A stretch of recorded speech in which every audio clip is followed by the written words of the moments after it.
The rich just got richer. I made a video last week about the LSU Tigers forming a super team with the addition of top transfer Hailey Van Lith. And now today, they have brought in the consensus second best transfer in former DePaul standout Aneesah Morrow. The 6'1" star was a third-team All-American last season and was fourth in the nation in scoring at 26 points per game, as well as seventh in rebounding at 12 per game. Coincidentally enough, the only other player to finish top 10 in both categories, Angel Reese, also plays for LSU.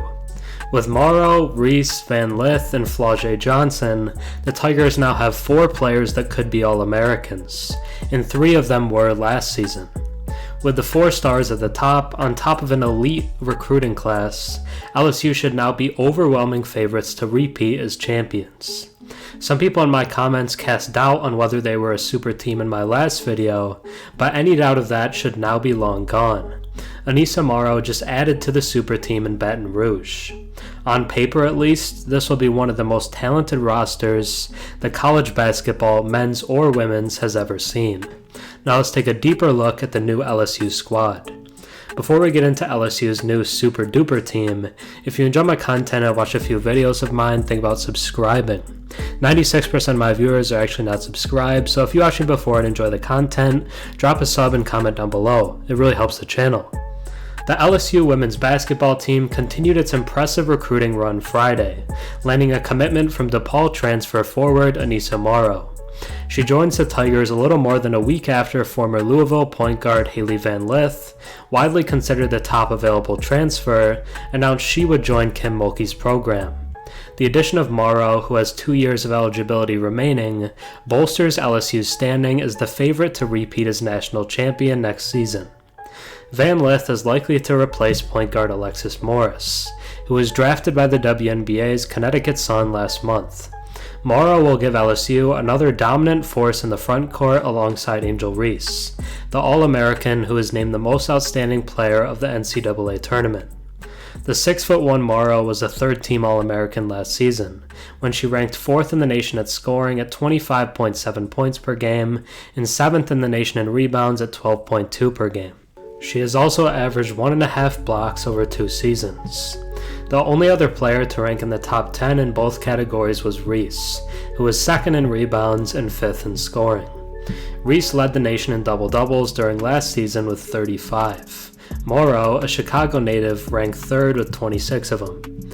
Morrow was named a third-team All-American by both the Associated Press and the U.S. Basketball Writers Association for last season. Even before Morrow's announcement, LSU had elevated to number 1 in ESPN's updated Top 25 on Tuesday.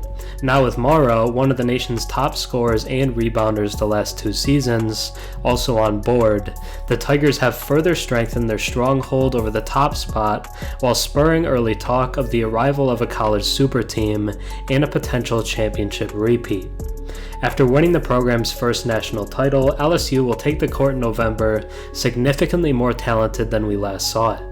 Final 4 most outstanding player Angel Reese will anchor the group, joined by fellow returning starter Flau'Jae Johnson.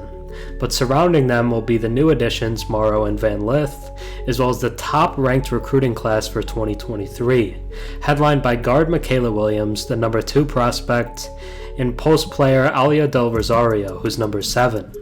Morrow arrives in Baton Rouge having averaged 24 points per game across 2 years at DePaul. Sure, she won't be taking 20 shots per game like she did for the Blue Demons, but she's an offensive force who is relentless on the glass. Between Reese, Van Lith, Morrow, and even a freshman like Williams, LSU has so many more offensive playmakers than it did when it won the national championship a month ago. Still, Mulkey will have to assess where exactly Morrow best fits on the floor. At 6'1", Morrow would be undersized in the post in the SEC, and her best shot at making it to the WNBA would be for her to develop more perimeter skills.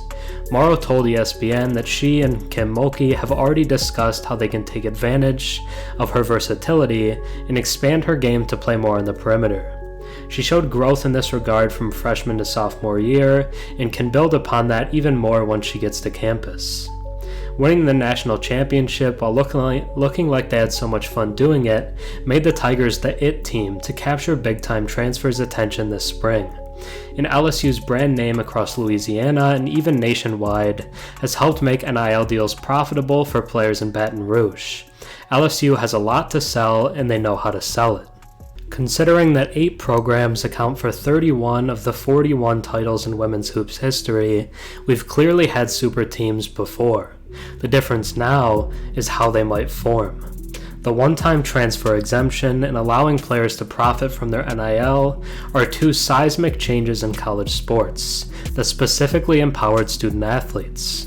The NCAA and its member institutions fought against both changes for many years before they finally happened at nearly the same time. What most coaches say they feared, the equivalent of free agency in college, is now reality. The coaches who don't adapt likely won't coach much longer. Players being able to transfer at least once without sitting out a year unlocked one large door that kept many players in place. NIL is providing the enticement for them to walk out that door. College sports has entered previously uncharted waters, and there's no going back. Welcome to the transfer super team era. And Aneesah Morrow, Hailey Van Lith, and Angel Reese have changed LSU and women's college hoops forever. Thanks for watching. I'm Herm. Have a good one.